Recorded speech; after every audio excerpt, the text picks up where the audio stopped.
এবার বেরিয়ে আসছে, মানে যতগুলো বাক্য সিলেক্ট করা ছিল এই অভিলাষের বিষয়টার উপরে। চল হালেলুয়া।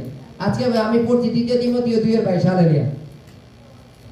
তুমি যৌবনকালে অভিলাষ হইতে পলায়ন করো এবং যারা শুচি হৃদয়ে প্রভুকে ডাকে তাদের সহিত ধার্মিকতা, বিশ্বাস ও প্রেম ও শান্তির অনুধাবন করো। Hallelujah, hallelujah.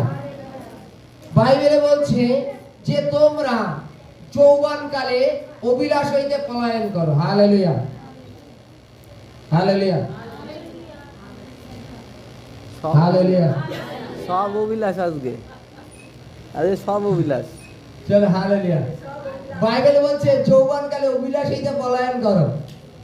যেমন উদাহরণস্বরূপ এখনকার ছেলে মেয়েরা, উদাহরণ দেখবা সব 12-14 বছরের ছেলে মেয়েরা অলরেডি এখানে ওখানে পার্কে যেতে থাকে। তার তো কাকা কাকিরে বললাম যে তোমাদের ছেলে মেয়েকে তো পার্কের ওইদিকে দেখে আসলাম, বলছে এইটাই তো ওদের বয়স। হালেলুয়া, এইটাই তো ওদের বয়স। হালেলুয়া, তাই তো নাকি? বাইবেলে বলছে তুমি যদি ঈশ্বরের হও, যদি ঈশ্বরের জ্ঞান, ঈশ্বরের বাক্য যদি তোমার মধ্যে থাকে, বাইবেলে বলছে তুমি যৌবনকালে অভিলাষ হইতে পলায়ন করো। হালেলুয়া। যত অভিলাষ আমাদের এই যৌবনকালেই আসে। হালেলুয়া, তাই তো নাকি? কত রকম অভিলাষ যদি আমি লিস্ট করি তাহলে অভিলাষের শেষ নেই। হালেলুয়া। বাইবেলে বলছে তোমরা যৌবনকালে অভিলাষ হইতে পলায়ন করো। পলায়ন করে আবার একটা কাজও দিয়েছে আমাদের। কি কাজ? বলছে যাহারা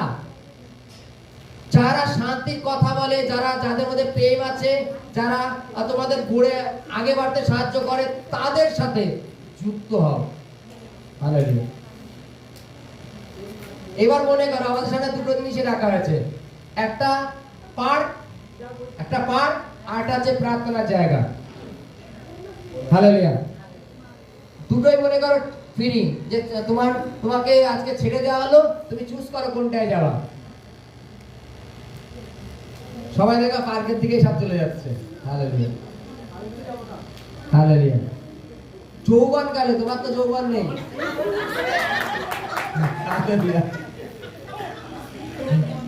বাইবেলে বলছে যৌবনকালে আপন অভিলাষ থেকে পলায়ন করো। আমরা জগতে যতদিন রক্ত মাংসের শরীর গরম আছে ততদিন আমরা কিছু না কিছু করতে থাকি, আর যত আমরা অভিলাষে চলি তত আমরা পাপের পথে চলে যাই। হালেলুয়া। বাইবেলে বলছে এই অভিলাষ থেকে দূরে থাকো। আমরা মনে করি চলো এখন তো পাপ করে নি, পরে যখন বয়স হয়ে যাবে তখন দেখা যাবে, আমরা এটা বলি, তাই তো? অনেকে আমাদের বলে যে এই বয়সে ধর্মকর্মের বয়স নয়, তোমাদের বয়স 60-70 বছর হোক তখন ধর্মকর্ম করুন। আমার বাপ দাদারাও তো তাই করেছিল। হালেলুয়া, তাই তো নাকি? বলে এখন তোমাদের এই ধর্মকর্ম করার বয়স না, যখন বয়স হয়ে যাবে তখন গিয়ে ধর্মকর্ম করলে। হালেলুয়া। কিন্তু এই বয়সে এনজয় করে বেড়াও, তাই বলে। হালেলুয়া। বাইবেলে কি বলছে যে যৌবনকালে আপন, হালেলুয়া, অভিলাষীতে পলায়ন করো এবং যারা শুচি হৃদয়ে প্রভুকে ডাকে তাদের সহিত ধার্মিকতা, বিশ্বাস, প্রেম ও শান্তির অনুধাবন করো। এবার মানে শান্তির অনুধাবন, যারা শুচি হৃদয়ে প্রভুকে ডাকে তাদের সাথে মেলামেশা করে তারা যেভাবে প্রভুকে ডাকে তদনুসারে তুমি ডাকো এবং প্রভুর পথে চলার চেষ্টা করো। হালেলুয়া। যদি মনে করি না আমার বয়স এখনো অনেক বাকি আছে, আমি এখন তো আনন্দ ফুর্তি করে তারপরে দেখা যাবে।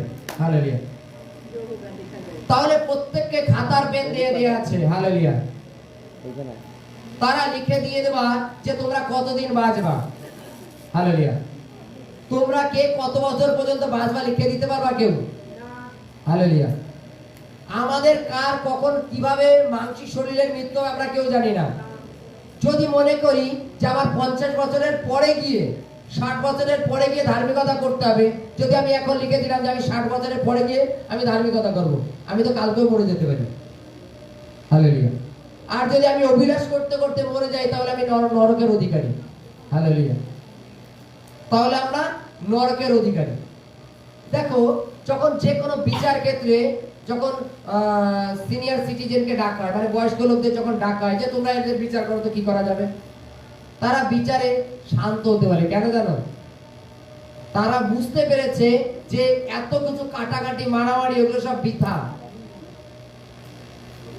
আমি ওরটা কেড়ে নিয়ে নেবো, ওরটা ও কেড়ে নিয়ে নেবে, ওরটা ও কেড়ে নিয়ে নেবে, আমরা সঙ্গে কেউ কিছু নিয়ে যেতে পারবো না, ফলে ওটা বৃথা।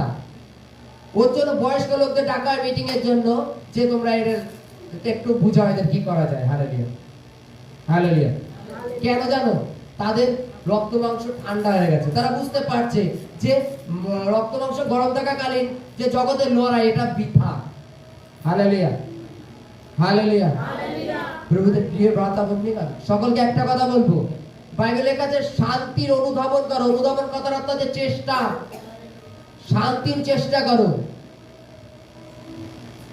যদি শান্তির চেষ্টা করো, যদি ধার্মিকগণের সহিত একত্রে মিলিত হও, তাদের সাথে ঈশ্বরের সমালোচনার বিষয়ে আলোচনা করো, ধার্মিকতার বিষয়ে জানো, যদি বাইবেল পড়ো, প্রার্থনা করো, তাহলে তুমি অনন্ত জীবনের অধিকারী হবে। হালেলুয়া, জয় যিশু।